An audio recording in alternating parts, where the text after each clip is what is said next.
people will understand what you're talking about. Especially if you've just heard somebody say something and you just say, "I don't tell tales." That means in a polite way, you know what, he's lying. He's telling tales. He's making up stories. He's exaggerating to the point that it's no longer an exaggeration, it's a lie. This guy's a liar.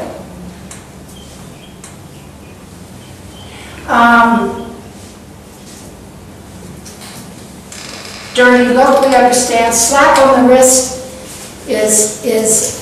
it's something that's minor, that you deserve much bigger. Taste of your own medicine, you know what, you get back what you give what you get back, or you get back what you give. So that's what a taste of your own medicine.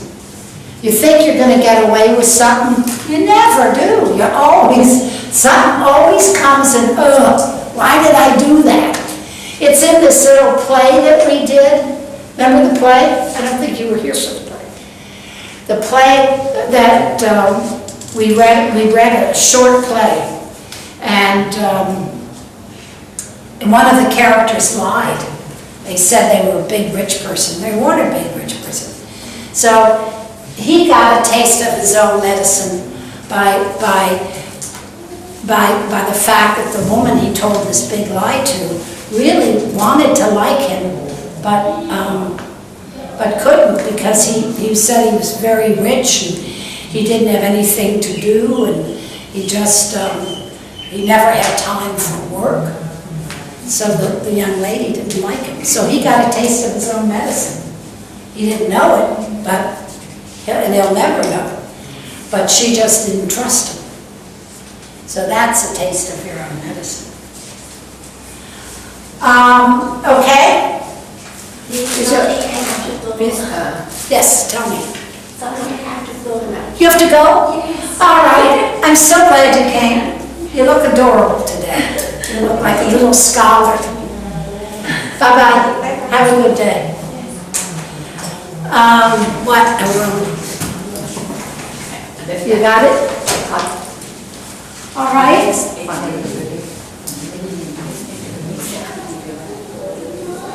Okay.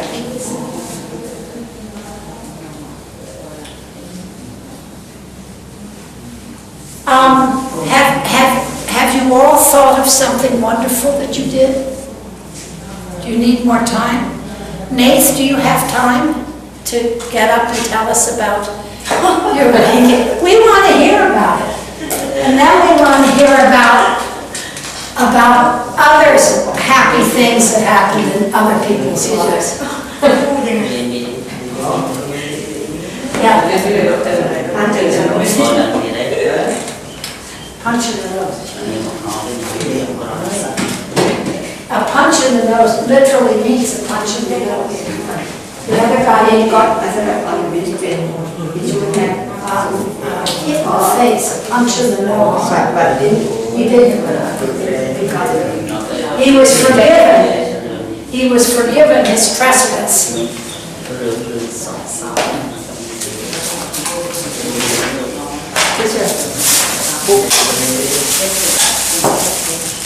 And this. Oh, good. And this is the copy. Oh, good. You give a copy?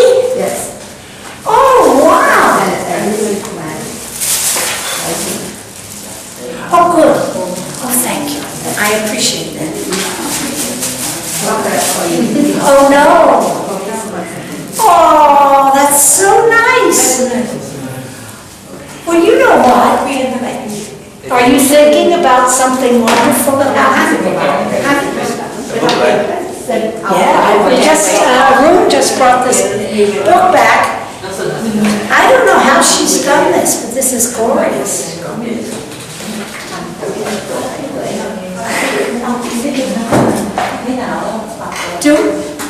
Do we all have to? That's great. Ví dụ mình có vào việc đó, có biết ví dụ. Teacher สอนเล่มนี้. Teacher จะสอนเล่มนี้. Yes, ma'am. I don't understand. I'm not clear about taste of your own medicine. A taste of your own medicine. คนที่เนี่ยเพราะว่าเขาที่เชื่อได้ถึงแบบที่เชื่อได้นั้นเขาไม่รู้ว่าไปได้เขาทำให้คนที่สอนใช่ไหม What is the meaning? Exact meaning. Exact meaning is when you do something Yes. and you have a consequence of it. You are rude to somebody. You lie to somebody. Hi, you're nasty to somebody. And then later that person is nasty to you. You get a taste of your own medicine. It comes from when you were a little girl. Did your parents ever give you cod liver oil? Well, they don't now because you're so young. You have vitamins. When I was little, I used to get something called cod liver oil, and it tasted god awful. It was horrible. And my mother, she'd give me a little tablespoon of it. And you'd really shiver, so horrible. It tasted terrible. And that was my medicine.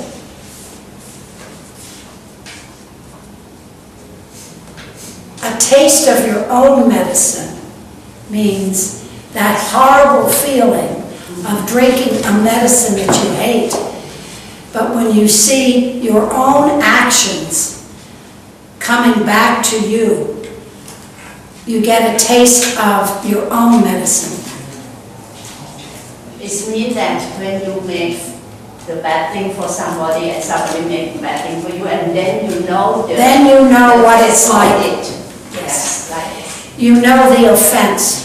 You realize how you hurt the other person, because guess what?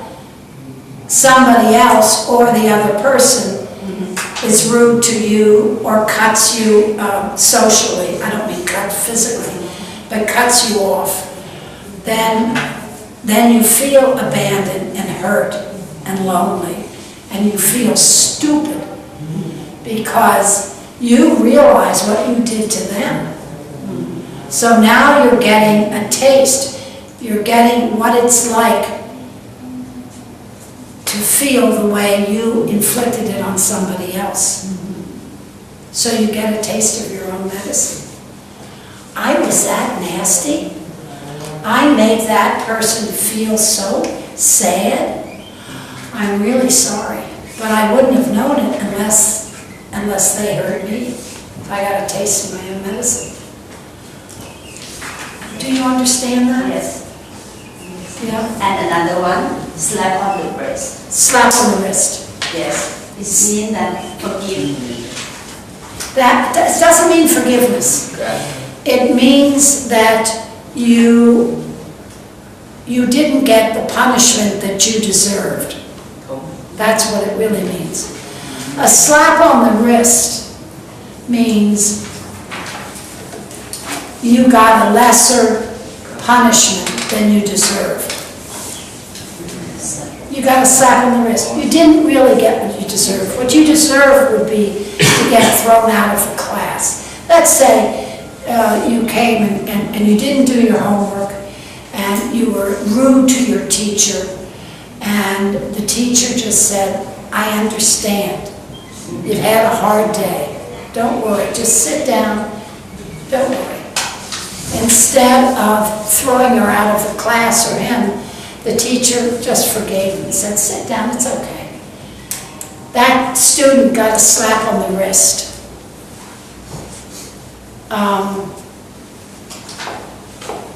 What is different of forgiveness? It's the same. It's rather the same. You know what? Forgiveness means you say, I forgive you. There's no hard feelings.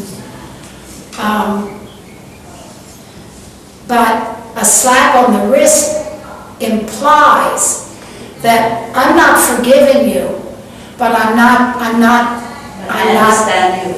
I understand, and I'm not going to punish you the way you should be punished. You deserve to be punished, but I'm not going to do it today. It's not forgiveness. You know, forgiveness just triggered something in my mind. You know, we were talking the other day about this horrible shooting that happened in Connecticut when all those little children were killed. Brother John told me this story. I did not hear it. Every time I turn on the TV, I see those. They talk about Newton, Connecticut, where all this horrible stuff happened. But I did not see, but Brother John did see on television.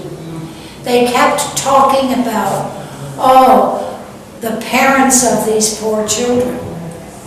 And I wonder if we could find one of the parents to interview. Well, thank God, I never saw it. But one of the parents, the first parent, Brother John says, who they found, who had one of those sweet little children killed, do you know what the first thing the man said? It gives me goosebumps. He said that my family, here he's lost a baby, he's lost a child, and he said, my family has been praying for the family of the shooter, because that family has lost the mother, the son, and everybody hates this family. Everybody wonders about this family. Everybody's talking about this family. So he said, my family, our family, is praying for that family. It blows your mind. You can't think about that. That love. That's the way we should all be. You know, forgiving and loving of one another. Here this man lost his child. And he is thinking about the man who killed his child and praying for his family. I think that's truly remarkable. And but you mentioned forgive, and that's the first thing I thought. That man is extraordinary. That he has such love in his heart that he grieves for his daughter and yet prays for the killer and the killer's family.